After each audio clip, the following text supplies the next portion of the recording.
반갑습니다. 이남식 서울예술대학교 총장입니다. 코로나 시대 우리가 기억해야 할 것들이 있습니다. 국내 수많은 공익법인들이 어려움 속에서도 의료, 사회복지, 장학, 문화 등 다양한 분야에서 자선활동을 이어가고 있다는 사실입니다. 어려움을 극복하는 과정에서 새로운 형태의 자선활동이 활발히 펼쳐지고 있습니다. 비대면의 일상화로 기부자와 수혜자가 빠르게 연결되고 있습니다. 새로운 기술들이 주목받으면서 사회 문제를 해결하는 다양한 실험이 이루어지고 있습니다. 공익법인들이 사회를 혁신하는 주체로 주목받기 시작했습니다. 오늘 열리는 2021 건강한 기여문화 대상 시상식은 묵묵히 더 나은 미래를 준비하는 공익법인들을 위한 자리입니다. 작년에 이어 열리는 올해 시상식은 진정성을 갖고 꾸준히 활동해온 기업, 특히 금융, IT, 공공 등 다양한 분야의 우수 사례를 발굴하고 확산하기 위한 장이 될 것입니다. 특히 건강한 기여문화위원회가 2019년부터 꾸준히 발간해온 공익법인 100선은 자선단체들의 새로운 활동을 탐색하는 데 도움을 줄 것으로 기대합니다. 건강한 기여문화위원회는 100서 발간뿐만 아니라 공익법인의 활동을 열람할 수 있는 플랫폼을 준비하고 있습니다.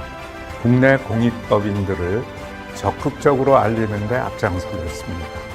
오늘 시상식에서는 기부문화 확산을 위해 개인이 참여할 수 있는 방법과 ESG 시대에 공익법인은 어떻게 활동해야 하는지 등 다양한 주제 발표도 함께 이루어질 것입니다. 여러분의 뜨거운 관심과 참여가 필요한 시기입니다. 건강한 기여문화 확산을 위해 동참해 주시기를 간곡히 부탁드립니다.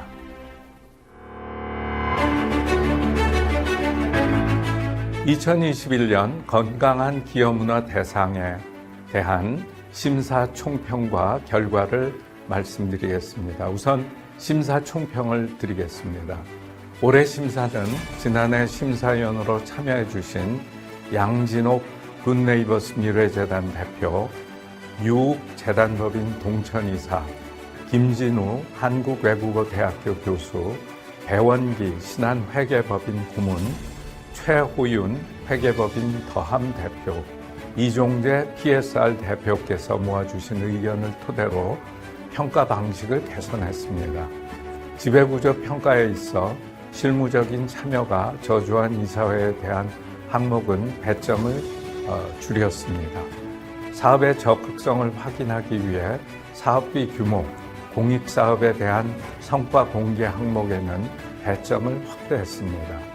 새롭게 마련한 평가 편람을 토대로 공공기관 사회책임연구원과 데일리 임팩트 CSR 기획팀이 공동으로 지배구조, 공익성, 투명성 항목에 대해 평가를 진행했습니다. 올해 평가는 국내 기업 집단, 금융, IT 등 기업 공익법인과 기부금 모금 실적이 우수한 10개의 자선 공익법인을 포함해 총 130개 공익법인을 선별해 심사했습니다. 무엇보다 올해 심사에서는 코로나19 여파에도 기존 사업의 규모를 확대하거나 중단된 프로젝트를 새롭게 꾸려서 추진한 재단들이 좋은 평가를 받은 것으로 확인되었습니다. 또 기업재단의 경우 ESG 경영 목표에 따라 재단을 통해 체계적으로 사회공헌 활동을 수행한 곳들이 다수 있었음을 확인할 수 있었습니다. 올해 평가에서는 기업 3곳, 금융 1곳, IT 1곳, 자선 공익법인 1곳 등 총 6개의 공익법인이 최종적으로 대상을 수상하게 되었습니다. 기업 부문에서는 최종현 학술원, 아산사회복지재단, 한국타이어 나눔재단이 대상 수상의 영예를 안았습니다. 축하드립니다. 최종현 학술원은 코로나와 관련된 백신 개발, 4차 대유행 대응을 주제로 한 웨비나를 개최하며 우리 사회가 당면한 과제에 대해 과학적으로 분석하여 위기에 본질적으로 접근하는 노력이 엿보였습니다.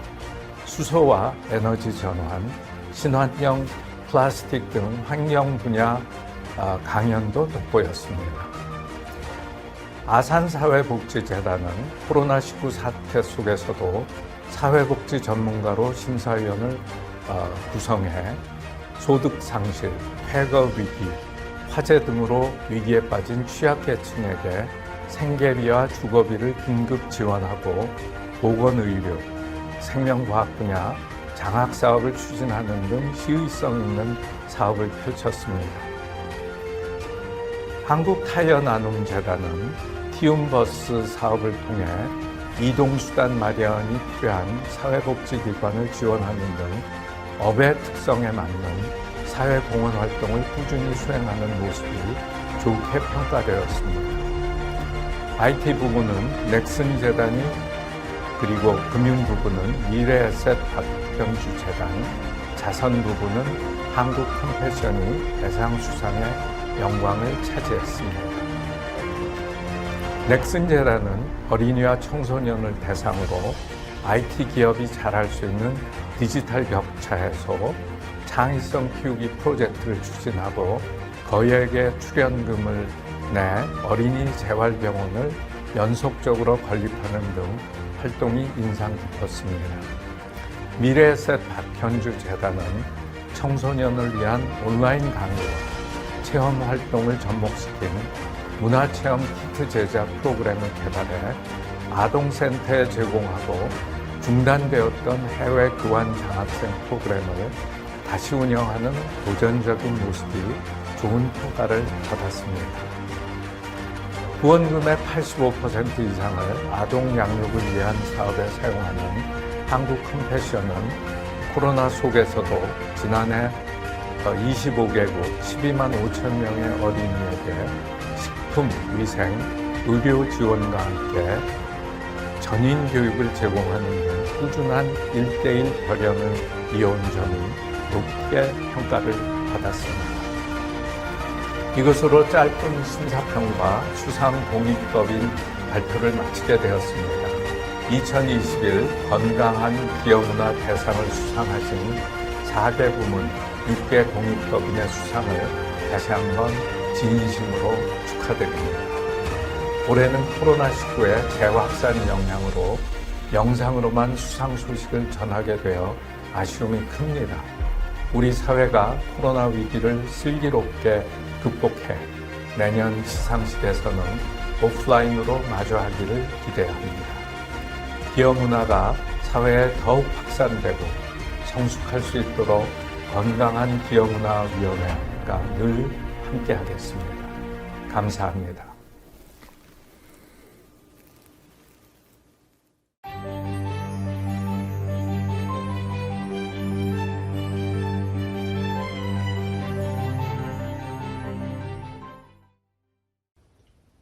안녕하세요.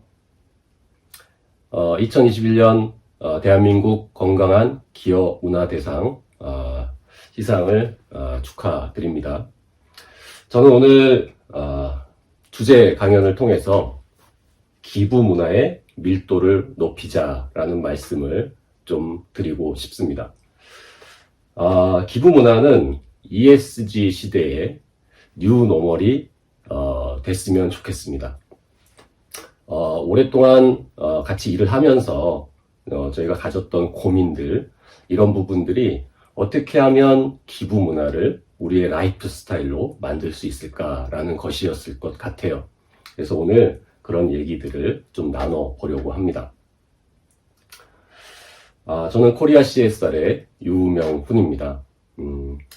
저는 20여 년 동안 CSR 관련 일을 하면서 많은 분들을 만나고 많은 사람들을 만나왔는 많은 기업들과 같이 일을 해왔는데 점점 고무적인 부분은 이런 기부라든가 사회적 가치 이런 이슈들에 대해서 점점 더 내 것으로 생각하고 더 관심을 갖고 뭔가 동참하고자 하는 사람들이 조금씩 늘어나고 있다는 점인 것 같아요. 그런 부분들을 어떻게 하면 더 체계적이고 좀 더 밀도 있게 그런 문화를 만들어 갈 수 있을지에 대해서 한번 제가 가졌던 고민들을 함께 나눠보고자 합니다. 먼저 저는 이 불확실성의 시대에 가장 확실한 변화를 좀 얘기하고 싶어요. 우리가 당장 내일 어떤 일이 일어날지 모른다라고 하는 불확실성의 시대에 살고 있잖아요. 그럼에도 불구하고 확실한 변화의 포인트들을 몇 가지 말씀드리자면, 첫 번째가 사회가치와 공유가치 창조입니다. 우리가 어떤 일을 하더라도 사회가치를 고려하지 않으면 안 되는 시대가 되었죠. 두 번째는 책임 리더십입니다. 리더십의 패러다임이야말로 정말 완전한 변화를 보여주고 있습니다. 지금 각광받는 리더십, 앞으로 더 중요해질 리더십은 언행일치를 기반으로 한 책임 리더십이 되겠죠. 그 다음이 ESG입니다. 요즘 투자계뿐만 아니라 기업 전반, 사회 전반에서 ESG에 대한 관심이 굉장히 뜨겁습니다. 저는 이것을 단순히 유행으로 치부하기보다는 굉장히 좋은 현상이라고 생각합니다. 이 좋은 개념들이 사회적으로 이렇게 이슈화가 된다? 저는 이것을 라이프 스타일로 만들고 우리 생활 속에 깊숙이 들어오게 하고 기업 경영의 전반에 방영시키는 굉장히 좋은 기회라고 생각합니다.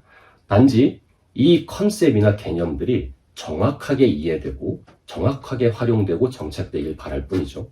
자, 어쨌든 ESG는 불확실성의 시대의 또 하나의 확실한 변화 포인트가 되겠고요. 자, 네 번째가 바로 지속 가능성입니다. 지속 가능성은 요즘 TV 광고에도 나올 정도로 굉장히 보편적으로 쓰이는 용어가 됐죠. 자, 이 네 가지 컨셉이야말로 확실한 변화의 포인트라고 볼 수 있는데요. 자, 예전에 이런 것들은 굉장히 차별화된 거, 작은 시장, 대안으로서 강조가 많이 됐다면, 지금은, 그리고 앞으로는 이런 것이야말로 당연한 것, 이것을 실천하고 보여주고 리딩하는 사람이야말로 제대로 된 리더십을 보여주는 것, 진정성을 가지고 큰 시장을 녹화하고 주류가 되는 것이더라 라고 생각합니다. 결국 주류가 되는 것은 이 어려운 시기에 뉴노멀로 자리 잡을 수 있다는 뜻이 되겠죠. 그래서 저는 이 사회적 가치, 책임 리더십, ES 지속 가능성이 이제 뉴노멀로 자리매김을 할 것이다 라고 생각을 합니다. 그러면 이 시점에서 뉴노멀이 무엇인지를 한번 간단히 짚고 넘어가 보겠습니다. 뉴노멀은 경제, 사회 등 큰 위기 이후에 정착된 상태, 즉 새로운 가치 기준이나 삶의 기준, 삶의 방식 이런 것들을 얘기하는 것이죠. 그래서 전쟁이 끝나거나 아니면 큰 금융위기나 아니면 글로벌 경기 침체 또는 지금과 같이 코로나 팬데믹 상태 이런 것들이 그 이후에 새롭게 정착되는 가치 기준이나 삶의 방식 이런 것들을 뉴노멀이라고 하는데, 뉴노멀이 정착되는 그리고 확산돼 나가는 그런 프로세스가 있다라는 거죠. 간단히 한번 살펴보면 첫 번째 프로세스는 바로 각성의 단계입니다. 우리가 뭘 잘못했지? 우리가 무엇이 문제였지? 어떤 걸 개선해 나가야 되지? 이런 각성의 단계가 오게 됩니다. 그 다음이 그 부분, 각성을 통해서 새로운 가치, 그동안 중요하게 여겨졌지만 지키지 못했던 것, 앞으로 더 지켜야 할 중요한 가치, 이런 것들이 제시되게 됩니다. 그리고 나서 그 가치를 담은 정책과 제도들이 사회 전반에서 강화가 되기 시작하죠. 그런 다음에 그런 정책과 제도들의 강화가 일상생활로 들어오게 되는 라이프 스타일화됩니다. 그 다음 단계는 다음 세대까지 그런 것들이 전파되는 과정을 겪게 되죠. 그러면 지금은 어떤 단계에 와 있다고 우리가 볼 수 있을까요? 바로 정책과 제도가 강화되는 단계에서 라이프 스타일화되는 단계로 가고 있다라고 저는 생각을 합니다. 굉장히 중요하죠. 라이프 스타일화되는 것들이. 이 좋은 컨셉들이 우리 일상생활에 들어와서 라이프 스타일이 된다. 얼마나 생각만 해도 즐겁고 가치 있는 일일까요?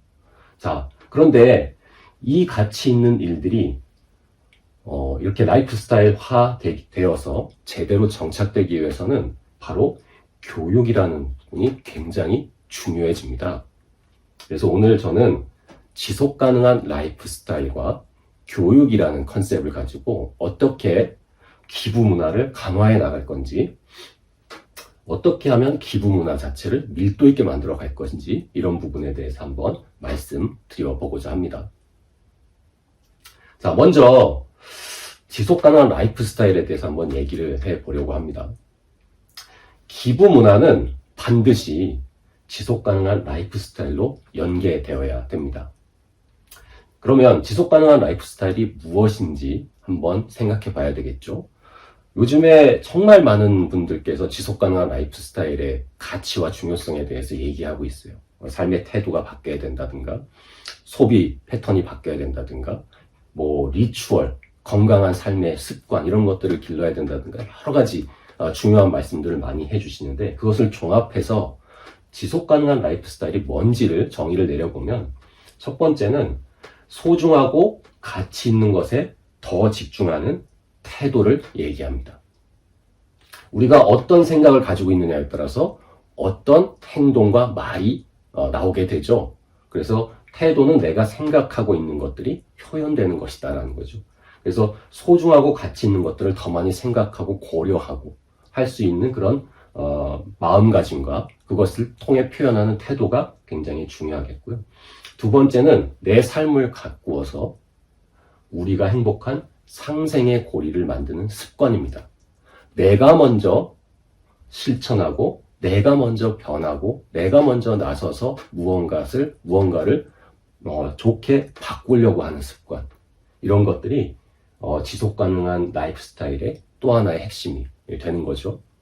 자, 세 번째는 잘못된 것을 바로잡고 건강한 삶을 방해하는 것들에 대한 예방입니다. 뭔가 잘못된 거, 예를 들면 다양한 사회 문제라든가 환경오염, 기후변화, 이런 것들에 대해서 바로잡고 제대로 고쳐나가려고 하는 것은 너무나 당연하죠. 거기에 한 발짝 더 나아가서 그런 일들이 또다시 일어나지 않도록 예방하는 것은 더욱 중요한 부분이 될 것 같습니다. 그래서 예방에 대한 부분까지도 라이프 스타일에 포함되고요. 네 번째는 우리의 다음 세대까지 좋은 것들이 이어지도록 하는 기술입니다. 자, 다양한 기술을 통해서 환경을 보호하고 기후변화를 예방하고 다양한 사회 문제를 해결하고 동시에 기록하는 기술, 전파하는 기술, 소통하는 기술을 통해서 많은 사람들이 이 부분에 동참하고 공감하고 다음 세대까지 이어질 수 있도록 하는 것, 이런 것들이 바로 기술이 되겠죠. 그래서 지속 가능한 라이프 스타일이 제대로 구현된다라고 했을 때는 바로 이 태도, 습관, 예방, 기술이 굉장히 중요한 역할을 하게 됩니다. 그래서 기부 문화는 이 태도, 습관, 예방, 기술에 반드시 포함되는 아주 중요한 요소가 되겠죠. 저는 지속 가능한 라이프 스타일이 이렇게 막 회자되고 확산되면서 기부 문화가 반드시 좋은 태도, 습관, 예방, 기술의 한 포인트로 우리 삶에 깊숙이 들어오기를 바랍니다. 자, 그리고 이 지속 가능한 라이프 스타일 안에 이 기부 문화가 잘 정착되기 위해서는 교육이 굉장히 저는 중요하다라고 생각을 합니다. 자, 그래서 제가 1년이면 한 100회 정도 강의를 합니다. 이렇게 다양한 기업과 기관, 그다음에 시민들을 대상으로 강연을 하는데 그때마다 제가 공통적인 질문을 한번 드려봐요. 자, 이렇게 심각한 사회 문제를 해결하고 더 나은 사회를 만들어 나가기 위해서는 우리가 어떻게 해야 할까요? 이러한 질문을 제가 한번 드려보거든요. 그럼 사람들이 뭐라고 보통 얘기를 할까요? 여러분들은 어떤 답을 좀 할 것 같습니까? 대부분의 사람들이 뭐라고 얘기하냐면 정치가 바뀌어야 된다. 강력한 법이 나와야 된다. 제도가 작용을 해야 된다. 기업이 바뀌어야 된다. 산업이 바뀌어야 된다. 기업가들이 정신 차려야 된다. 기술이 혁신이 이루어져야 된다. 선진국들의 투자가 필요하다. 이런 말들이 쫙 나옵니다. 물론 다 맞는 얘기죠. 그런데 그 안에 중요한 것이 빠져 있다는 것을 저는 항상 느낍니다. 자, 바로 무엇일까요? 바로 내가 빠져 있다는 부분이에요. 내가 나서서 무엇을 먼저 하겠다. 내가 이 세상을 위해서 또는 사회 문제 해결을 위해서 환경 문제를 위해서 내가 작지만 어떤 노력을 해보겠다. 내가 먼저 나서서 이런 부분들에 도움을 주겠다라고 하는 부분들이 굉장히 부족한 것 같더라고요. 그래서 저는 이 사회 문제, 기부 문화 이런 것들을 내 삶으로 끌어들일 때 가장 중요한 역할을 하는 것이 저는 교육이라고 생각을 합니다. 자, 몇몇 통계를 보면 사회 문제나 기후 생태 환경의 위험을 인지한 사람들의 비율이 90%가 넘다라고 합니다. 그런데 반대로 이 다양한 사회 문제나 기후 생태 환경의 위기가 나와 연결이 돼 있고 내 일이라고 생각하는 사람들의 비율은 40%가 채 안 된다고 하는 통계가 있습니다. 저는 이 부분에서 굉장히 많이 놀랐어요. 사람들이 많이 기후에 대해서 얘기하고 사회 문제에 대해서 얘기하지만 그것을 나의 책임으로 공감하는 사람들이 그만큼 적다는 얘기가 되겠죠. 이런 부분들을 이제 제대로 만들어 가고 공감을 확산하고 기부 문화를 우리의 라이프 스타일로 일상생활에 녹여내기 위해서는 교육이 굉장히 중요한 역할을 한다라고 저는 다시 한번 강조드리고 싶습니다. 자, 그래서 기부 문화 확산을 위한 필수 요소를 3가지로 말씀드리면 바로 왜 해야 되는지를 알려주는 것, 그 다음에 무엇을 해야 되는지 알려주는 것, 그 다음에 어떻게 해야지 되는지를 알려주는 것, 이렇게 3가지로 좀 나눠서 얘기를 해볼 수 있을 것 같아요. 근데 우리가 그동안 이걸 왜 해야 됩니다, 왜 해야 됩니다라는 것만 주로 강조를 많이 했잖아요. 그렇게 되면 어떤 일이 벌어지냐면 실천 없는 인식 개선, 그야말로 눈만 높아지고 아는 건 많아지는데 내가 내 책임이 아닌 게 되는 경우가 많더라고요. 그래서 두려움에 길들어지거나 위기를 무시하는 경우도 발생한다라고 합니다. 불평분만은 많아지고요. 그래서 우리가 왜 기부 문화가 필요하고 사회 문제 해결에 내가 왜 동참해야 되는지에 대한 것들을 알리는 것도 중요하지만 구체적으로 무엇을 어떻게 해야 되는지 쉽게 아주 구체적이고 실증적으로 알려주는 것 자체가 굉장히 중요하다라고 생각합니다. 그래서 교육에 대한 패러다임 이런 것들이 좀 바뀌어야 된다라고 저는 강조를 드립니다. 그래서 기부 문화의 밀도를 높이기 위한 필수 시민교육 3가지를 저는 좀 제안드리고 싶어요. 제가 북유럽과 영국을 포함한 많은 그 기부 문화 선진국들을 다니면서 그들의 평생 학습과 시민교육, 우리 다음 세대 교육에 어떤 내용들이 핵심적으로 담겨 있는지 이런 것들을 좀 조사하는 일을 했었어요. 근데 3가지가 공통적으로 나오더라고요. 첫 번째가 바로 생명 유지와 안전에 대한 교육이었습니다. 대표적으로 물에 빠졌을 때 살아나와야 되잖아요. 누군가 위기에 처했을 때 도와줘야 되니까 수영을 가르친다든가 심폐소생술을 가르치다든가 아니면 재난, 자연위기, 자연재난 이런 위기 상황 때 어떻게 대처해야 하고 어디에 연락을 해서 어떻게 도움을 구해야 되는지 이런 아주 디테일하고 다양한 방법들, 그리고 어떤 구호활동, 그다음에 기부활동 이런 것들을 어디에 어떻게 실질적으로 할 수 있는지 이런 것들을 어렸을 때부터 체계적으로 잘 가르치더라 하는 거예요.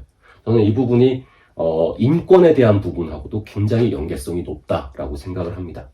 그리고 2번째는 웰페어, 즉 기본적인 삶의 질과 복지에 대한 부분을 가르친다라는 거예요. 이 부분에서는 당연히 기부 문화가 핵심적인 위치로 자리하겠고요. 그 다음에 동시에 세금이 어떻게 쓰이는지, 그 다음에 국가가 내가 어떤 장애인이 되거나 어떤 위기에 처했을 때 어떻게 나를 위해서 도움을 주는지 이런 부분에 대해서 아주 세부적으로 알려주더라 하는 거예요. 그 다음에 3번째가 어떻게 보면 가장 중요하다라고 저는 생각이 드는데요. 바로 행복 추구에 대한 법을 알려주는 거예요. 내가 어떻게 하면 행복할 수 있을까라는 부분들이 나이 먹어도 모르는 경우가 되게 많거든요. 내가 왜 어떻게 해야 행복하지? 그런데 이걸 알려줄 필요가 있고 교육해 줄 필요가 있다라고 생각이 듭니다. 그래서 특히나 이 사회에 내가 주역으로서 아주 중요한 역할을 하고 사회 문제 해결에 기여하고 내가 어떤 어려운 일을 해결하는데 동참할 수 있고 그런 경험을 하게 해주고 이런 것들이 행복 추구의 굉장히 중요한 요소다라고 얘기를 하고 있습니다. 그래서 이 행복 추구 안에도 단순히 내가 취미를 개발하고 뭐 나의 행복을 위해서 내가 나의 마음의 평화를 찾고 이런 것들뿐만 아니라 기부 문화라든가 사회 공헌이라든가 다양한 형태의 어떤 사회적 책무, 그다음에 동참, 공감, 경험 이런 것들을 제공해 주는 것을 확인해 볼 수 있었습니다. 아까 강조드린 것처럼 기부 문화의 밀도를 높이기 위한 필수 시민 교육에는 왜 해야 된다 뿐만 아니라 어떻게 무엇을 해야 될지를 구체적으로 알려주는 부분들이 필요하다라고 다시 한번 강조드리고요. 이러한 부분들이 국가적 차원에서 그리고 각 기관의 차원에서 지자체의 차원에서 기업의 차원에서 우리 시민들에게 또 우리 다음 세대들에게 아주 자연스럽고도 아주 활발하게 이루어졌으면 좋겠다라는 생각이 들고요. 어떻게 보면 좋은 가치들이 뉴노멀로 자리 잡히게 되는 지금 이 시기가 그리고 라이프 스타일로 자리 잡히게 되는 이 시기가 기부 문화의 밀도를 높이고 우리의 삶으로 아주 자연스럽게 일상으로 들어오게 만드는 아주 좋은 기회다라고 생각이 들고요. 그것을 만드는 핵심은 바로 교육이다라고 생각을 합니다. 자, 제가 오랫동안 이 주제에 대해서 많은 연구를 했는데요. 어떻게 하면 더 많은 사람들이 사회문제 해결이나 기부에 관심을 가지고 실천할 수 있게 할 것인가입니다. 아마 이 제 강의를 들으시는 여러분들도 아마 이런 고민을 엄청나게 많이 하셨고 지금도 하고 계실 거예요. 저는 중요한 포인트가 여러 가지 사회 문제를 큰 틀에서 뿐만 아니라 내 개인적, 내 일상으로 끌고 들어올 수 있는 장치들을 자꾸 만들어야 된다라고 생각합니다. 그런 사회 문제가 우리의 삶의 질이나 어떤 상생 또는 내 인생의 성공에 얼마나 중요한 역할을 하고 직접적인 영향이 있는지를 보여주고요. 그리고 디테일하고 구체적인 실질적 솔루션을 자꾸 제시해주면서 단순히 기부를 유도하고 하는 것뿐만 아니라 그 기부를 통해서 구체적인 솔루션이 어떻게 이루어져서 어떤 성과와 임팩트를 냈는지를 가시화해서 보여줄 필요가 있다고 생각합니다. 그리고 우리 주변의 진짜 이야기, 우리 주변에 영웅들이 많잖아요. 그런 사람들의 이야기가 전해지고 그 가치가 인정되는 사회 분위기를 만들어야 된다고 생각합니다. 이런 이야기가 사회로 퍼져나가고 그런 진짜 이야기들이 막 회자가 됐을 때 진짜 변화는 시작된다라고 저는 생각을 합니다. 자, 정리를 하면서 저는 마지막 부분에 기부 문화의 밀도를 높이기 위해서 사회 리터러시를 강화하자라는 제안을 좀 드리고 싶습니다. 사회 리터러시는 리터러시는 문해력이라고 해석을 보통 하죠. 근데 이 사회를 바라보는 시각, 이런 문해력을 우리 국민들이 더 키울 수 있도록 도움을 줄 필요가 있다고 저는 생각합니다. 그래서 사회 문제, 기부 문화에 대한 지식과 정보 접근성 이런 것들을 더욱 강화시키고 어떤 비판적 사고와 평가 이런 것들을 통해서 더 나은 방법들을 지속적으로 제안할 수 있도록 하고 내가 경험하고 소통하는 그런 문화를 만들어야 됩니다. 이것을 통틀어서 사회 리터러시라고 얘기를 하죠. 요즘 환경이나 미디어 이런 부분에 있어서도 리터러시가 굉장히 강조가 되고 있습니다. 사회 문제나 어떤 기부 문화에 있어서도 어떤 사회적 리터러시라는 부분들이 우리 모두가 기본적으로 강화할 수 있는 학습 능력으로서 인정받았으면 좋겠고요. 그런 문화가 널리 퍼져나갔으면 좋겠습니다. 그래서 사회 문제 해결과 문화로의 정착을 가능하게 하는 학습 능력을 우리 시민들이 키워나갈 수 있도록 하는 사회 리터러시를 우리 좀 강화해보자. 그리고 내년부터는 이 사회 리터러시를 좀 더 전략적으로 강화해서 이 기부 문화가 우리 일상 속, 즉 지속 가능한 라이프 스타일로 아주 활발하게 구현될 수 있도록 한번 만들어보자 라고 하는 것들이 좀 활발하게 이루어졌으면 좋겠다 하는 바람을 가지고 있습니다. 자, 제가 존경하는 파타고니아의 그 창업자죠. 이번 시나디가 이런 얘기를 했습니다.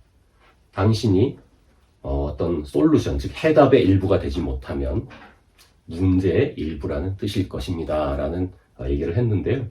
기부문화를 포함해서 지속가능한 라이프 스타일을 만들어 가는 것은 결국 문제의 일부에서 솔루션의 일부가 되기 위한 노력일 것입니다. 자, 마치면서 오늘도 기부문화를 확산하고 더 좋은 세상을 만들기 위해서 솔루션의 삶을 살고 계신 여러분들에게 존경과 존경의 박수를 보내드립니다. 짧은 강의지만 이 강의가 여러분들께 또는 기부 문화를 밀도 있게 확산하는데 조금이라도 도움이 됐으면 하는 바람이 있습니다. 끝까지 경청해 주셔서 감사합니다. 코리아 CSR의 유명훈이었습니다.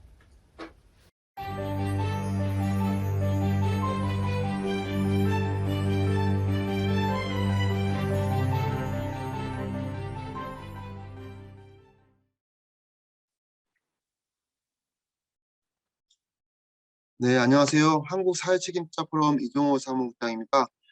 제가 발제할 주제는 ESG 시대 NGO, NPO의 활동 방향입니다. 다 아시겠지만 먼저 ESG의 현상과 본질에 대해서 좀 살펴보고요.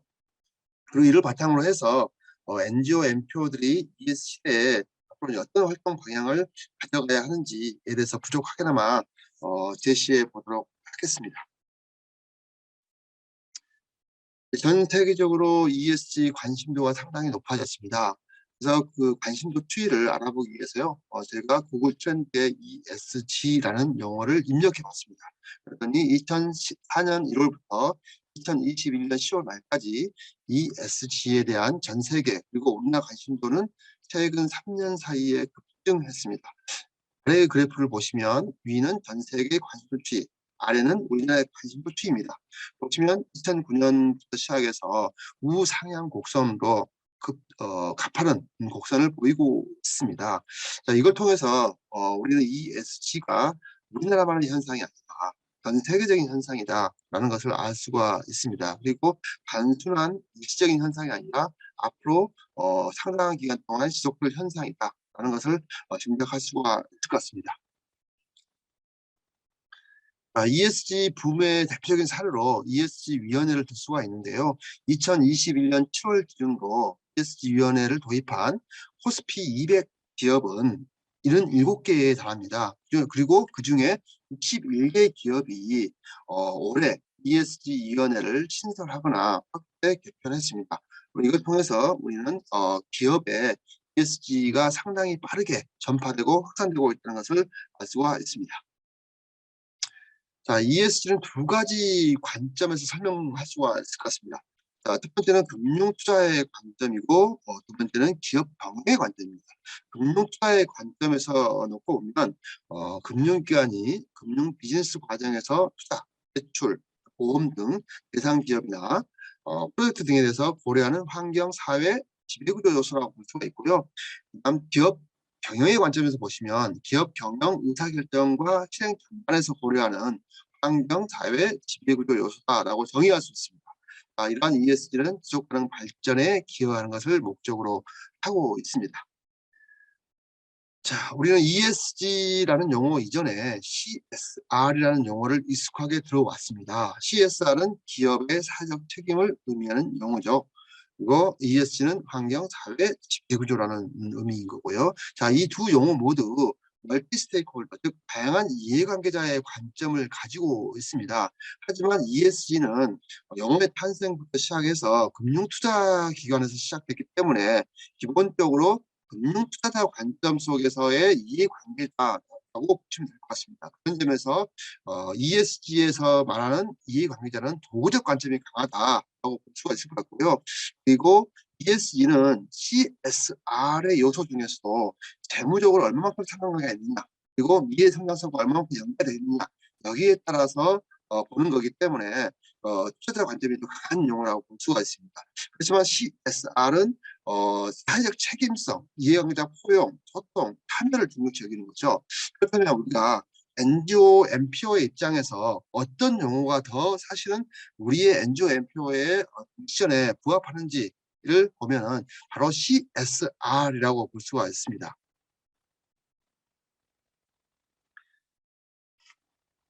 ISO 26000은 사회적 책임에 대한 글로벌 표준입니다. ISO 26000에서는 사회적 책임의 7대 주제를 놓고 있는데요. 인권, 노동, 환경, 공정거래 관행, 그리고 소비자 이슈, 지역사회 참여 발전, 그리고 조직 거버넌스, 이렇게 이 7대 주제를 조직이 져야 할 사회적 책임이라고 좀 두고 있습니다. 이러한 사회적 책임을 왜 하느냐? ISO 26000은 지속가능 발전에 대한 조직의 기여를 극대화시키기 위해서 한다라고 규정을 하고 있습니다. 아, 자, 우리는 지금 CSR, CSV, ESG라는 용어를 익히 들어왔습니다. 하지만 이런 CSR, CSV, ESG는 실질적으로 보시면 2005년과 2007년 는 CSR, 노무현 정권 때 말기에는 CSR이 상당히 유행을 했고요. 그리고 MB 정부와 박근혜 시절 때는 녹색 성장과 CSV, 즉 공유가치 창출하는 말이 유행을 했습니다. 그리고 현재 문재인 정부 시절 때는 사회적 가치와 ESG, 그린뉴딜이라는 용어가 상당히 유행을 하고 있습니다. 하지만 이런 용어에 우리나라는 상당히 많이 집착을 하고 있는데요. 저는 바로 이런 것이 바로 용어는 바로 하나에 불과할 뿐이다라는 생각합니다. CSR의 파도, CSV의 파도, ESG의 파도인 거죠. 문제는 중요한 것은 이러한 파도를 일으키게 하는 원인이 무엇인가, 원인이 뭐지? 근본적인 원인을 찾는 것이고요.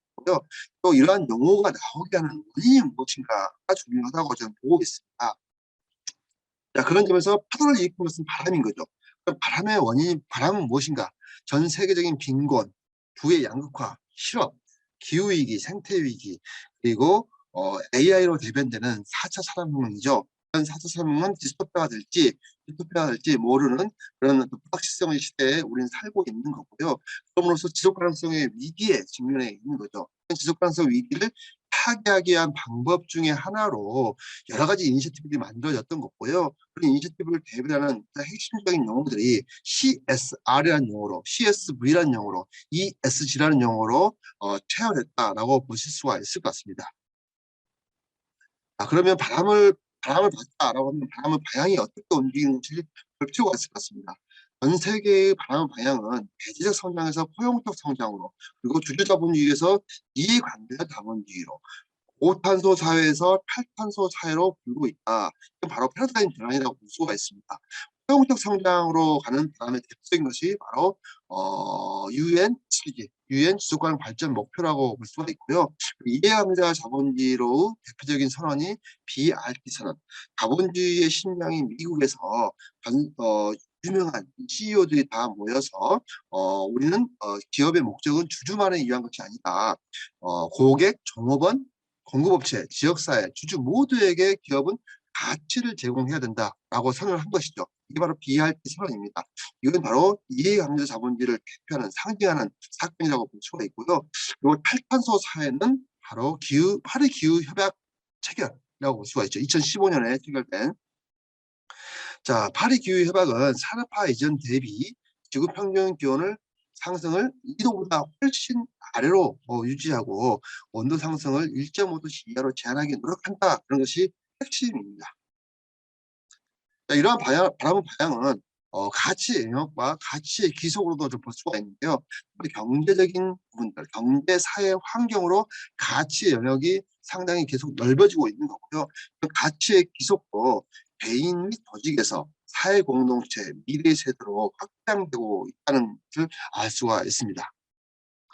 자, 이러한 어떤 방향에 따라서 전 세계가 어떤 사회로 이제 바뀔 것인지에 대한 그림이 그려진다고 저는 생각합니다. 전 세계의 사회와 경제는 포용적 사회와 경제가 될 것이다.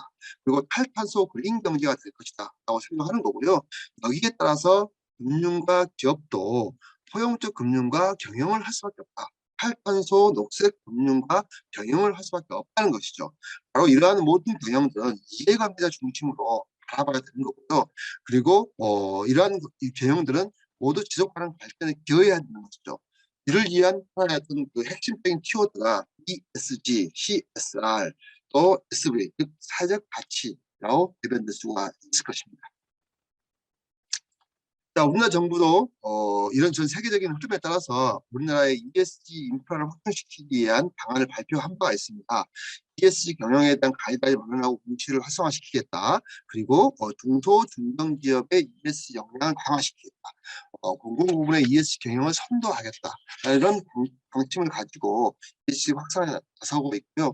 그다음에 앞으로 우리나라 사회 전반에 ESG가 확산될 것이라는 짐작을 할 수가 있을 것 같습니다. 자, 여기에 따라서 NGO, NPO들은 어떻게 활동을 해야 되는 것인지, 어떤 방향성 속에서 활동을 해야 되는 것인지에 대해서 말씀드리도록 하겠습니다. 자, 전통적으로 사회를 움직이는 세 축이 있습니다. 정부가 있고, 시장이 있고, 시민사회가 있습니다. 이러한 시민사회는 크게 권익 옹호형의 시민사회, 그리고 사회 서비스형으로 나눌 수가 있습니다. NGO, NPO 등의 시민사회는 기본적으로 정부와 시장에 대한 감시와 결제가 기본이고, 이건 전통적인 역할이라고 볼 수가 있고요.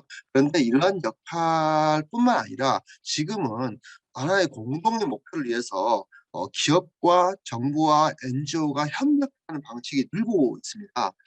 사회 서비스성이 바로 그런 형식인데도 불구하고 권익 공호형의 NGO, NPO에서도 정부와 시장과의 협력 방식이 늘고 있다는 것이죠. 그리고 앞으로 이런 ESG라는 사업의 이름으로 NGO, NPO하고 기업, 정부의 협력이 계속 증가하고 더 강화될 거라고 저는 생각을 하고 있습니다. 이러한 협력의 사례로 아주 좋은 사례로 푸른아시아의 첫 번째 몽골 사막화 방지 사업을 제가 좀 가져왔는데요. 이 사업을 가져온 이유가 이 사업은 푸른아시아의 몽골 사막화 방지 사업은 단순한 나무 심기를 하는 게 아니고요. 이 나무 심기를 통해서 주민의 다립을 고취시키고 그리고 떠났던 주민들, 사막화로 인해서 떠났던 주민들 다시 모이기 위해서 공동체를 살리는 방식으로 진행되고 있다는 점이죠. 바로 이러한 글로벌 사회공헌 프로그램인 거고요. 제가 주목하는 점은 바로 사회 문제를 해결하는 방식의 프로그램이다라고 생각을 하고 있습니다. 푸른아시아는 인천광역시라든지 지방정부 그리고 산림청이라든지 쿠이파라든지 환경산업기술원과 같은 공공기관 그리고 KB국민은행, 대한항공 같은 스타트업과 협력을 좀 해서 몽골의 9개 지역에 730헥타르에 따라서 헥타르에 산막화 방지 사업을 진행을 좀 하고 있습니다. 여기에 방품림이라든지 유지수를 82만 그루를 식대를 했고요.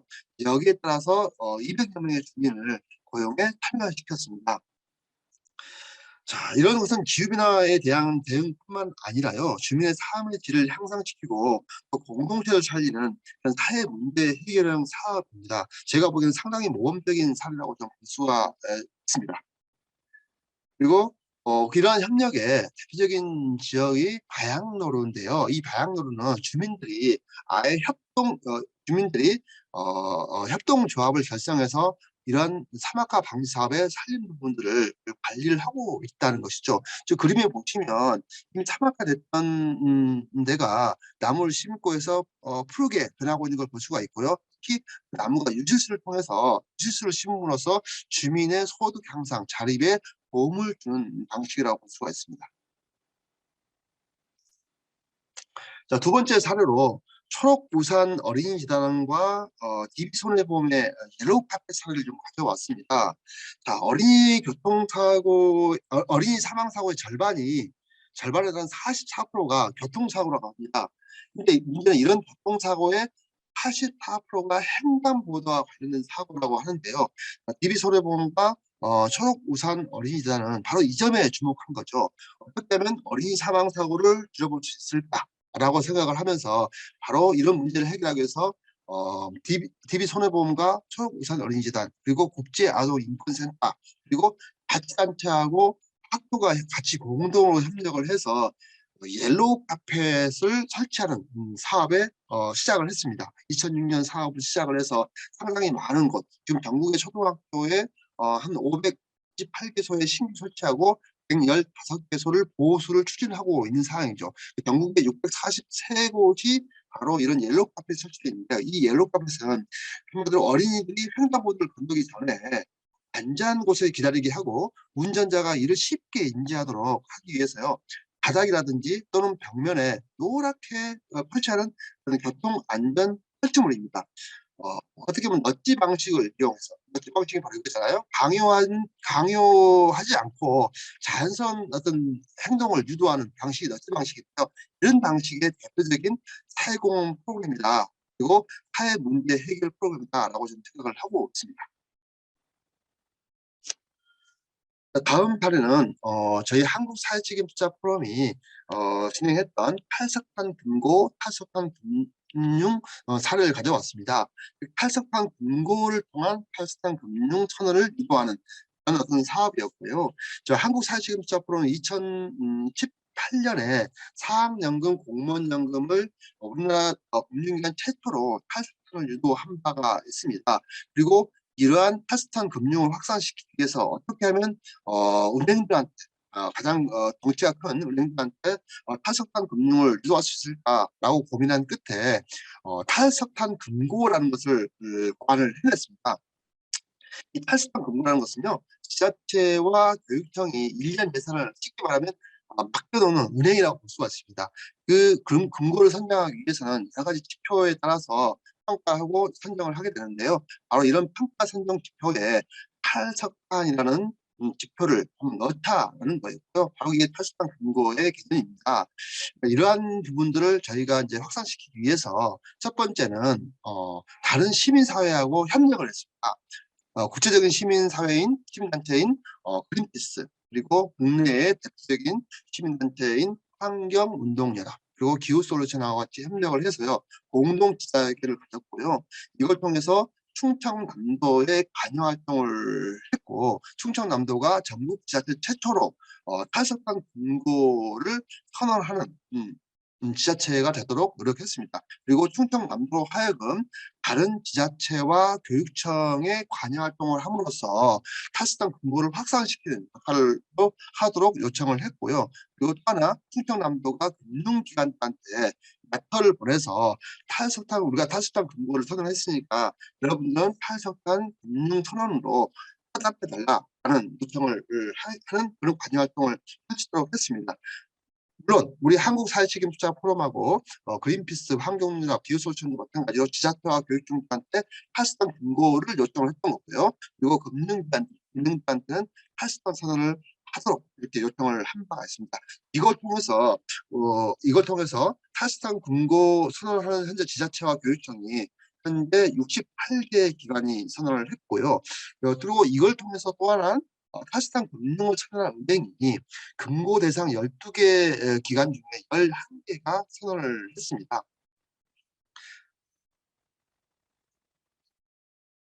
자, 이제는 NGO, NPO와 기업의 ESG 협력을 한 기업은 니즈가 있는데요. 기업은 어떤 그 니즈를 갖고 있는지, 사실 기업은 사회공헌 활동을 하고 싶어 할 때 단독으로 하는 것보다는 당연히 시민사회나 정부 또는 비시민사회 정부나 여러 단체들하고 같이 결합해서 하기를 바랍니다. 근데 이런 기업의 대표 사회공헌 특징이 좀 변화되고 있다는 내용들을 정경련이 2020 주요 기업의 사회적 가치 보고서에서 발표를 하고 있는데요. 이런 주요 기업들의 사회공헌 프로그램 특징이 주체, 수행 시기, 대상, 내용의 변화가 일어나고 있다. 그리고 방법과 목적도 다양화하는 경향이 있다는 것이죠. 특히 이제 취약계층 지원처럼 사각지대를 없애고 불평등을 해소하는 전통적인 목표로 더불어서 미세먼지라든지 환경 문제 해결이라든지 역량 있는 창업과 발굴한다든지 그런 사회 문제를 해결하는 이런 데 방점을 많이 두고 있다. 더 나아가서 사회 발전을 목표로 하는 프로그램이 증가하고 있다는 것이죠. 특히 제가 주목하는 부분들은 취약계층 지원이라는 기존 목표를 넘어서 사회 문제 해결, 사회 발전의 목표로 하는 프로그램이 증가하고 있다는 점입니다. 그래서 이것이 가장 어떻게 보면 지금 현재 ESG가 좀 변화되고 고도화되는 것일수록 기업들이 NGO하고 NPO하고 가장 하고 싶어하는 일이라고 저는 생각하고 있는 거고요. 바로 NGO, NPO들은 바로 이 점에 접목해서 기업들과 협력을 할 수 있을 것이다라는 생각을 합니다. 그리고 또 하나의 어떤 트렌드는 기업의 사회공헌과 UN SDG와 연계성을 봤더니 주요 기업들은 UN SDG의 17개 목표 중에서 건강과 복지, 부합하는 사회공헌 프로그램을 가장 많이 추진하더라고요. 그리고 다음에 양대 교육, 불평등 완화가 다음 순으로 나타났습니다. 그러면 NGO, NPO들이 여기에 어떤 기업의 어떤 변화된 니즈에 착목해서 같이 협력을 요청을 하고 할 수도 있는 것 같습니다. 자, 마지막으로 그렇다면 ESG 시대에 NGO, NPO들은 어떤 활동 방향을 갖다 듭니까? 첫 번째는요, 전통적인 NGO, NPO들 아까 제가 말씀드린 것처럼 전통적으로 기업과 정부를 견제하고 감시하는 데 중심에 있습니다. 그런 기업과 정부의 정부를 감시하고 견제하는 그 NGO는 ESG가 확산됨에 따라서 당연히 ESG 워싱 또는 그린 워싱에 주목을 해서 활동할 필요가 있겠다라는 생각을 합니다. 두 번째, 사회 서비스형 NGO가 있지 않습니까? 그런 NGO는 단순한 사업보다는 사회 문제 해결을 통한 임팩트 창출에 주목해서 사회 서비스형을 하면 좋겠다라는 생각합니다. 왜냐하면 사회 문제 해결은 기본적으로 NGO의 사명인 거고요. 기업은 이러한 사회 문제 해결 과정에서 비즈니스 기회가 나올 수가 있는 거거든요. 그런 측면에서 보면 사회 서비스형의 NGO는 바로 이런 점에 착목을 해서 사회 문제 쪽 부문에 임팩트를 창출하는 것이 가장 기업과 협력해서 상당히 중요한 것이로 될 수밖에 없다라고 생각합니다. 그리고 세 번째는요. 만약 제가 기업이라 한다면 어떤 NGO하고 협력할 것인가, 또 제가 정부라고 한다면 어떤 NGO가 협력할 것인가 하고 봤을 때 내부의 조직의 ESG가 잘 되어 있는 그런 조직하고 협력을 할 것 같습니다. 그런 점에서 우리 NGO, NPO들은 내부 조직에서의 ESG를 점검할 필요가 있지 않겠는가라는 생각을 하게 됩니다. 기업이 후원하고 협력하는 파트너로 생각할 때 분명히 어느 순간에는 그러한 NGO의 ESG도 고려할 수 있다. 그런 시대가 분명히 온다라고 저는 생각을 하고 있기 때문에 그렇습니다. 자, 그럼 이상으로 제 발표를 마치겠습니다. 고맙습니다.